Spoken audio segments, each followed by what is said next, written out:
biasanya, salawat serta salam tanpa pula kita aturkan kepada junjungan Nabi besar Muhammad Sallallahu Alaihi Wasallam, di mana berkat perjuangan beliau kita terbebas dari zaman kebodohan menuju zaman dengan teknologi yang super canggih seperti saat ini. Ya Bu. Baik, Ibu akan mengabsen. Tolong dengarkan namanya baik-baik ya. Ya Bu. Ya Bu. Rahmawati, hadir Bu. Putriani, hadir Bu. Launa Saliha, hadir Bu. Jumriyah Hanifah, hadir Bu. Baik, sebelum kita memulai pembelajaran hari ini, silahkan ketua kelas memimpin doa. Baiklah, sebelum kita memulai pelajaran hari ini, marilah kita berdoa. Doa dimulai.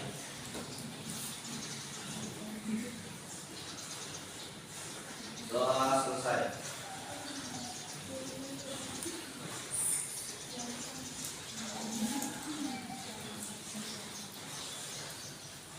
Baik, sudah siap belajar? Siap, Bu. Ya. Iya, Bu. Oke, masih ingat pelajaran minggu lalu? Masih, Bu. Minggu lalu kita belajar apa? Al-Quran sebagai pedoman hidup. Apa yang bisa kita pahami dari Al-Quran sebagai pedoman hidup? Ada yang masih ingat? Saya, Bu. Ya, silakan Lona.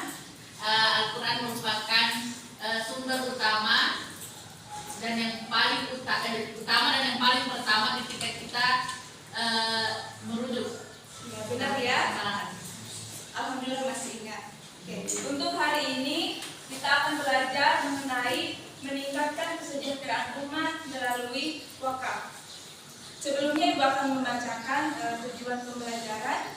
Oke, hari ini kita akan belajar untuk mengetahui atau memahami apa itu wakaf, kemudian syarat-syarat dan macam-macam wakaf, dan yang terakhir hikmah dari wakaf.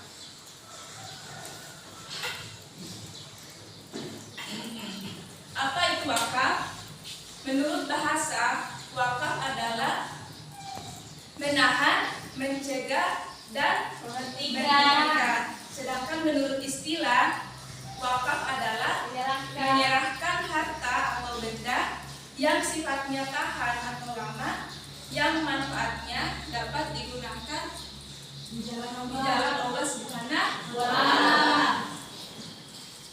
Jadi wakaf adalah pemberian suatu harta atau benda milik pribadi untuk kepentingan umum yang manfaatnya dapat dirasakan oleh masyarakat luas tanpa mengurangi nilai dari harta tersebut. Oke, secara umum wakaf itu termasuk bentuk tolong menolong dalam kebaikan dan ketakwaan. Oke. Dari pengertian ini, ada yang bisa sebutkan tujuan dari wakaf? Tidak tahu, Bu. Baik. Tujuan dari wakaf sama dengan bersedekah, yaitu mencari pahala sebanyak-banyaknya. Yang membedakan dengan sedekah, wakaf manfaatnya dirasakan oleh masyarakat luas. Akhirnya dari hal tersebut pahalanya mengalir terus sampai si pemberi wakaf meninggal dunia. Sampai sini sudah paham? Paham. Selanjutnya, hukum dan dalil tentang wakaf. Hukum wakaf pada dasarnya jaiz atau diperbolehkan.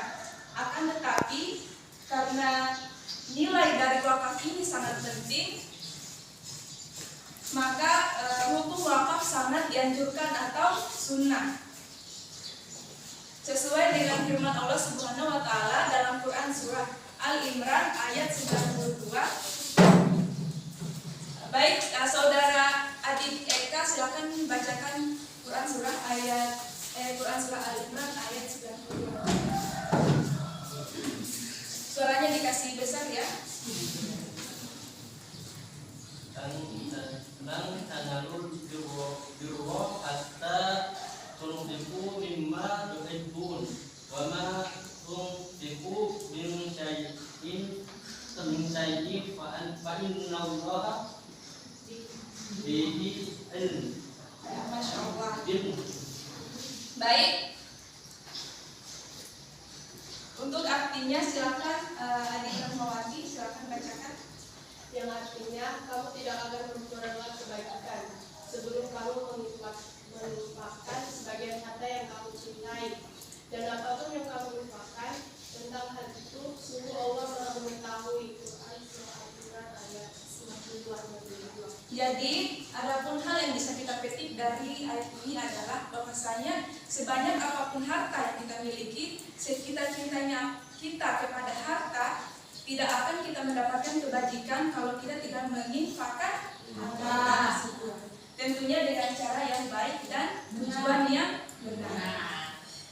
Selain firman Allah ini, ada hadis yang diriwayatkan oleh Abu Hurairah yang artinya Rasulullah Shallallahu Alaihi Wasallam bersabda, dan apabila seseorang meninggal dunia, maka terputuslah amal Buatannya. kecuali dari 3 sumber. Yang pertama, Sedekahnya. ya, yang kedua, Ilmu pengetahuan yang tidak manfaatnya. dan ketiga, Anak soleh yang mendoakannya.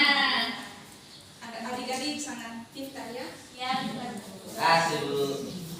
Selanjutnya, syarat wakaf. Syarat wakaf adalah hal-hal yang dipenuhi sebelum melakukan wakaf. Syarat wakaf di sini ada 4. Yang pertama adanya wakif. Wakif adalah pemberi wakaf. Seorang wakif harus berakal sehat, mempunyai harta, tidak berada di bawah pengakuan hukum, dan tentunya harus merdeka. Yang kedua, harta mauquf, di mana aset yang diberikan sebagai wakaf wajib mengandung nilai, tentunya harus halal, berwujud nyata, dan dimiliki oleh wakif sebelum dipindah tangan. Yang ketiga, mauquf alai. Mauquf alai adalah penerima harta wakaf, baik perorangan maupun badan tertentu, di mana penerima wakaf ini harus secara tegas mengikrarkan wakaf, dan tentunya wakafnya harus dipergunakan untuk kepentingan umum dan ibadah. yang terakhir sihat, yaitu akad yang diikrarkan, baik berupa tulisan maupun lisan dari wakif secara saat itu juga tidak terbatas waktu dan diikuti syarat takdir dan tidak dapat Batalkan. Sampai di situ paham? Paham, Bu.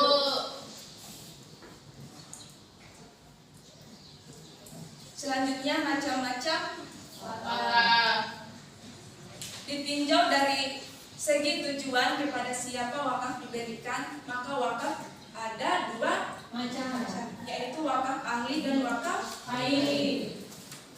Wakaf ahli yaitu wakaf yang ditujukan kepada orang tertentu, kepada keluarga atau bukan keluarga. Contohnya, misalnya seseorang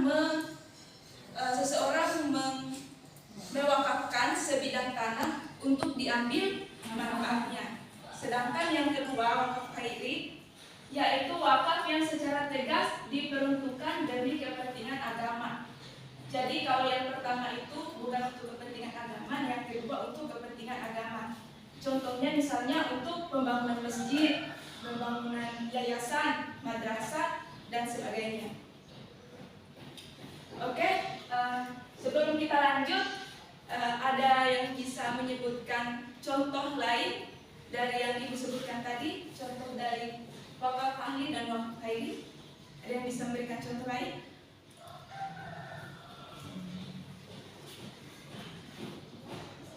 Ada Bu. Ya, silakan. Tidak ada? Tidak ada, Bu. Kalau tidak ada, kita lanjut. Saya, Bu. Oh ya, baik. Silakan, Lukman. Wakaf ghairi. Itu seperti kita menyumbangkan buku-buku yang sudah tidak dipakai di rumah ke panti asuhan, sudah bisa diambil ilmunya. Iya, benar sekali. Ada lagi yang mau menambahkan? Contoh lain? Tidak ada? Kita lanjut ke hikmah dari hikmah wakaf ada 4. Pertama, ganjaran wakaf akan mengalir terus-menerus selama benda wakaf itu masih berguna. Yang kedua, generasi baru dapat memanfaatkan peninggalan masa lalu demi kemajuan bangsa. Yang ketiga, dapat mengurangi kemiskinan dan kebodohan. Dan yang terakhir, dengan wakaf benda-benda bersejarah dapat terpelihara dan terhindar dari kerusakan. Baik, sampai sini sudah paham ya? Karena materi kita sudah selesai, silakan membagi kelompok, 4 kelompok ya. Silakan. 3. Oh ini 3. Kelompok 1, kelompok 1,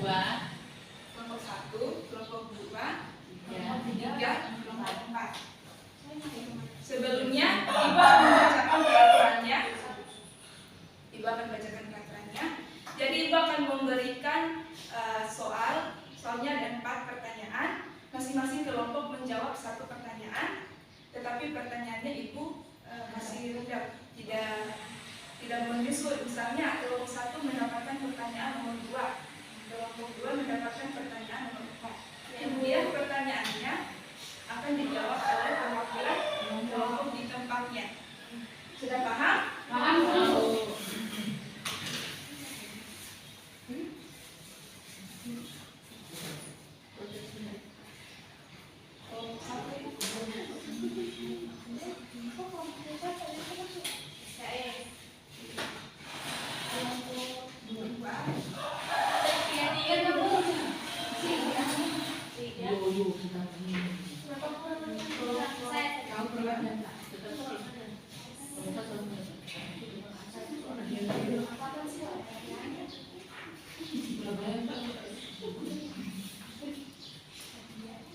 Waktu 5 menit untuk mencari jawaban dan memahami jawabannya. Silakan. Jangan ribut ya.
Sudah selesai? Sudah ya? Baik. Sudah siap? Siap. Oke, kelompok 1 mana? Silakan menjawab pertanyaan nomor 3. Berdiri ya.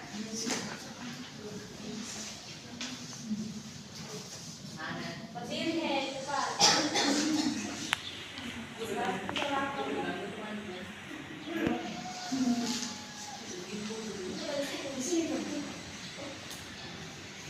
Baik, saya akan menjawab soal nomor 3 yang soalnya itu apa perbedaan wakaf asli dan wakaf KID serta mereka langsung masuk kelompok. Wakaf asli yaitu yang ditujukan kepada orang tertentu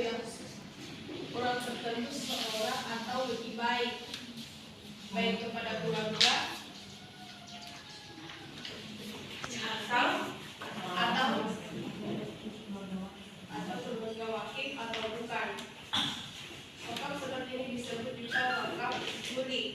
contohnya itu seseorang yang mewakafkan sebidang kebun kepada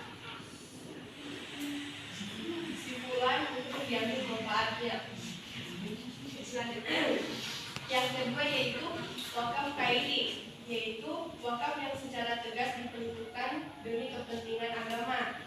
Nah, yang contohnya itu seperti wakaf yang diberikan untuk membangun masjid, membangun pesantren. Silakan dulu.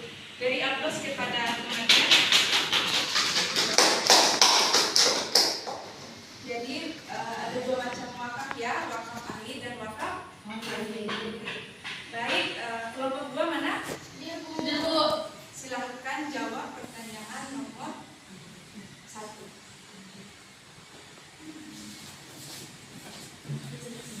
Di sini Bu. Ya. Soalnya jelaskan apa pengertian wakaf serta tujuan dari wakaf. Pengertian dari wakaf secara bahasa yaitu menghentikan kemenangan. Secara istilah yaitu memberikan suatu benda yang sifatnya tahan dan lama kepada seseorang atau suatu kelompok yang manfaatnya bisa digunakan di jalan Allah. Adapun tujuan dari wakaf yaitu untuk mendapatkan pahala. Dari aplaus kepada kelompok 3 mana? Silahkan jawab pertanyaan nomor 4.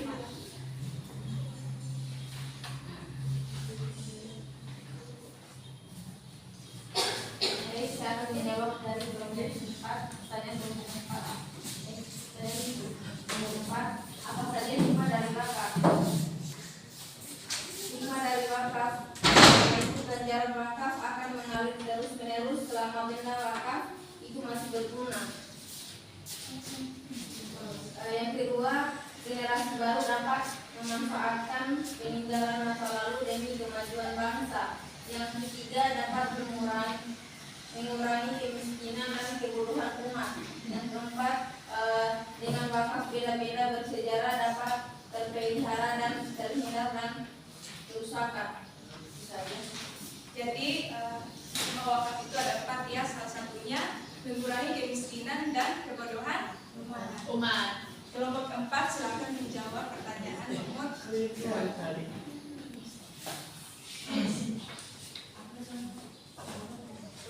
Baik, bismillah. Kami dari kelompok 4 akan menjawab pertanyaan dari yaitu sebutkan hukum dari wakaf dan sebutkan ayatnya. Hukum dan dalil tentang wakaf itu yang hukum wakaf pada dasarnya itu jais atau diperbolehkan. Namun akan tetapi karena begitu pentingnya nilai wakaf, maka hukum wakaf sangat dianjurkan atau itu sunnah serta wakaf senilai dengan amal jariah. Terus ayatnya dari Quran surah Al-Imran akan dibacakan oleh teman saya. Baik, saya yang baca. Bismillahirrahmanirrahim. Tanalu lan hatal birra tunfiqu mimma tuhibbun wa ma tunfiqu min syai'in fa innallaha bihi alim. Serta artinya yaitu kamu tidak akan memperoleh kebajikan sebelum kamu menginfakkan sebagian harta yang kamu cintai, dan apapun yang kamu infakkan tentang hal itu sumber Allah Maha mengetahui. Quran surah Al-Imran ayat 62. Jadi hukum wakaf itu dianjurkan atau sunnah, dan ayat yang menjelaskan wakaf itu terdapat pada surah Al-Imran ayat 92.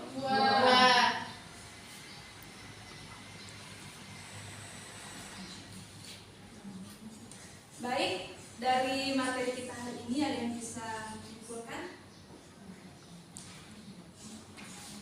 Saya Bu. Silakan. Jadi wakaf itu adalah memberikan barang atau sesuatu kepada seseorang atau kelompok yang sifatnya tahan atau lama dan manfaatnya bisa digunakan Jadi dan hukum dari wakaf ini jais atau diperbolehkan, namun karena sifatnya dan namun karena tujuannya dan sifatnya sangat penting, maka itu dianggap sunnah. Jadi perlu perjelas lagi ya. Jadi wakaf adalah memberikan harta atau benda yang kita miliki untuk kepentingan bersama atau masyarakat luas yang dapat dimanfaatkan untuk kepentingan bersama, tentunya untuk di jalan Allah Subhanahu Wa ta'ala. Hukum dari wakaf yaitu dianjurkan atau sunnah, karena pahala yang diperoleh dari wakaf mengalir terus sampai si pemberi wakaf meninggal dunia. Baik, mungkin itu saja.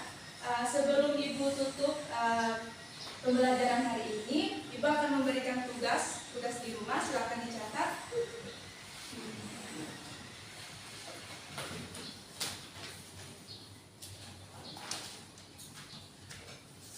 Oke, tugasnya adalah sebutkan ketentuan harta yang diwakafkan serta hukum mengganti atau memindahkan wakaf.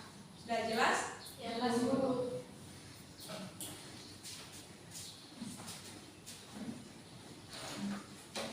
Dua yang tidur. Bu, ada yang tidur. Manisa Fitri, dengarkan dulu ya. Baik, karena materi kita sudah selesai, marilah kita ucapkan hamdalah. Alhamdulillahirabbil alamin. Baik, saya tutup dengan ucapan billahi fisabilillah fastaghfirul khairat. Assalamualaikum warahmatullahi wabarakatuh. Waalaikumsalam warahmatullahi